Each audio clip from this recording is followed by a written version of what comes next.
যেহেতু ঝিঙে আলু পোস্ত বানাবো, পোস্ত আর 6-7টা কাঁচা লঙ্কা। এবার আলু ঝিঙে পোস্ত করবো বলে কড়াইতে তেল গরম করব।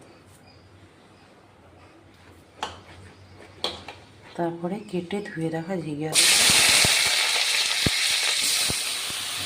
এবার লবণ দিলাম, হলুদ দিলাম, কটা চেরা কাঁচা লঙ্কা দিয়ে আলু ঝিঙেটাকে নুন হলুদ দিয়ে একটু নাড়াচাড়া করে ঢেকে দিলাম। এবার বাটা পোস্তটা দিয়ে দিলাম।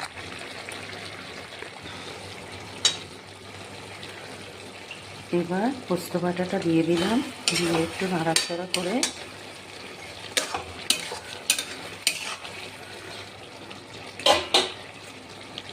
তারপরে পোস্ত বাটার জলটাও দিয়ে দিলাম। জলটা দিয়ে একটু সিদ্ধ হতে দিয়েছিলাম। সিদ্ধ হওয়ার পরে নামানোর আগে যেহেতু পোস্ত, একটু চিনি দিয়ে নাড়াচাড়া করে নামিয়ে।